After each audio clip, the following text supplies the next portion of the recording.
তোমার মধ্যে বিষ নেই, তাই তুমি অত্যন্ত দুর্বল। সাপ ইঁদুরকে ফিসফিস করে বলল, যার মধ্যে যত বিষ আছে পৃথিবীতে সে তত সম্মান পেয়ে থাকে।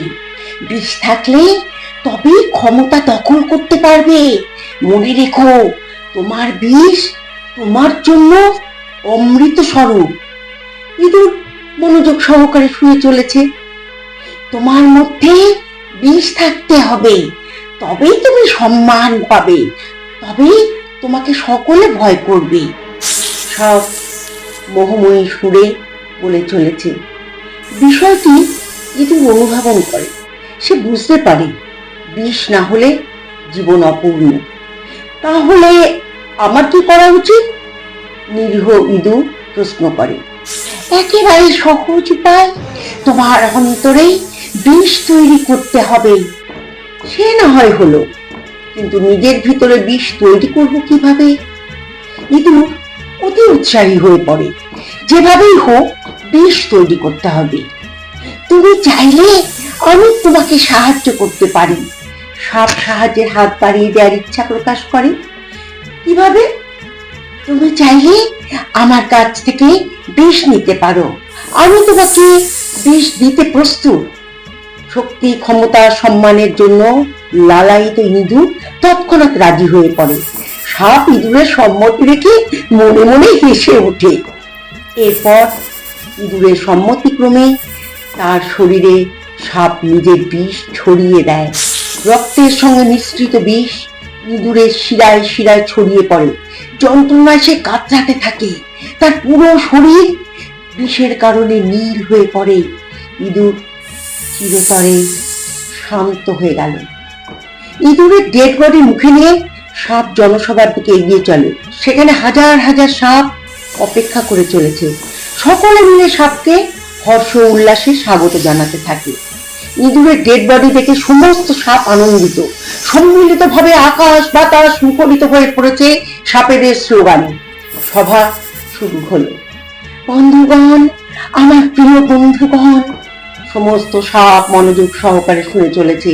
চারিদিক নিস্তব্ধ, কোথাও কোনো শোরগোল নেই। বন্ধুরা, আমি আপনাদের যেভাবে কথা দিয়েছি ঠিক সেভাবেই নিজের কার্য সম্পন্ন করেছি। ইঁদুরের ডেড বডি সকলের উদ্দেশ্যে দেখিয়ে বলে, দেখুন, রেজাল্ট আপনাদের সামনে, কেউ অস্বীকার করতে পারবেন না। সমস্ত সাপ ফুস ফুস করে তাকে সমর্থন জানিয়ে দিল। সাপ বলতে থাকে, বন্ধুরা, আমরা আগে থেকে অনেক বদনামের অধিকারী। নতুন করে আর বদনামের ভাগিদার হতে চাইছি না। দেখুন বন্ধুরা, আমি এই কাজ গণতান্ত্রিক পদ্ধতিতেই সম্পন্ন করেছি। আমার উপরে কেউ দোষারোপ করতে পারবে না, কারণ ইঁদুর নিজেই আমার কাছে বিষ চেয়েছে। আমি তার চাহিদা পূরণ করে দিয়েছি। কথা বলে সাপ নিজের লকলকে জিভ বের করে নানা রকম অঙ্গভঙ্গি করতে থাকে। সমস্ত সাপ দীর্ঘক্ষণ ধরে ফুঁস ফুঁস শব্দে তাকে সম্মতি জানিয়ে চলে। বন্ধুরা, প্রথমে লক্ষ্যবস্তু হৃদয় বিষাক্ত করে তুলতে হবে। সেই বিষ ধীরে ধীরে মস্তিষ্কে পৌঁছে যাবে। মস্তিষ্ক হতে শিরায় শিরায় বিষ ছড়িয়ে পড়বে। সে অস্থির হয়ে উঠবে। সমস্ত সাপের দল মনোযোগ সহকারে শুনে চলেছে। আমরা স্বপ্ন এবং ভয় দুটো হাতিয়ার একসাথে প্রয়োগ করে যাব। ভালো দিনের স্বপ্ন দেখাতে হবে, সঙ্গে সঙ্গে ভয়ঙ্কর বিপদের ভয় দেখিয়ে যেতে হবে। বিভিন্ন সময়ে বিভিন্ন নন ইস্যুগুলো ইস্যু হিসেবে তুলে ধরতে হবে, যাতে তারা আসল ইস্যু হতে মুখ ফিরিয়ে রাখতে পারে। সাপ নিজের মুখে ইঁদুরের ডেড বডি তুলে নিয়ে বলে, দেখুন কিভাবে স্বেচ্ছায় সে আমাদের রঙে নিজেকে রাঙিয়ে নিয়েছে, কিভাবে সে নিজের শরীর নীল করে ফেলেছে। সমস্ত সাপ ইঁদুরের নীল রঙের মৃতদেহ দেখে উৎফুল্ল হয়ে পড়ে। তারা নিজেদের মধ্যে অজানা এক রোমাঞ্চ অনুভব করতে থাকে। সাপ বলে চলেছে, বিষ করতে থাকুন, বিষাক্ত করে দিন সমস্ত শরীর, কিন্তু গণতান্ত্রিক পদ্ধতিতে, উপদেশের ছলে, শান্তির প্রক্রিয়ার মাধ্যমে। ধীরে ধীরে একটু একটু করে বিষ ভরে দিন। দেখবেন উপদেশ উন্মাদনা হয়ে উঠবে। এভাবে আমাদের নিজের নিজের দায়িত্ব পালন করে যেতে হবে। দেখবেন গোটা দেশ সর্পময় হয়ে উঠেছে। সেদিন অত্যন্ত সন্নিকটে, যেদিন দেশের মধ্যে কেবলমাত্র সাপ ছাড়া অন্য কিছুই থাকবে না। এক বৃদ্ধ সাপ উত্তেজিত হয়ে ফুস ফুস করে বলে, বুঝেছি, আমাদের গণতান্ত্রিক পদ্ধতিতে গণতন্ত্রকে খতম করে সাপের রাজ্য সাপত্য কায়েম করতে হবে। মুরব্বী ঠিক বলেছেন, আমিও ঠিক এটাই বোঝাতে চাইছি। সাপ সম্মতি সুরে মাথা নেড়ে বলে।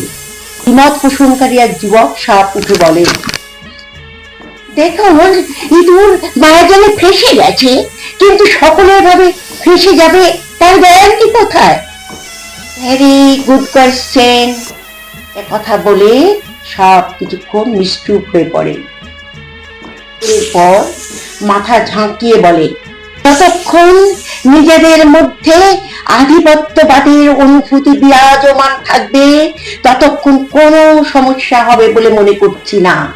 বর্তমান সময় আমাদের জন্য এক গোল্ডেন পিরিয়ড।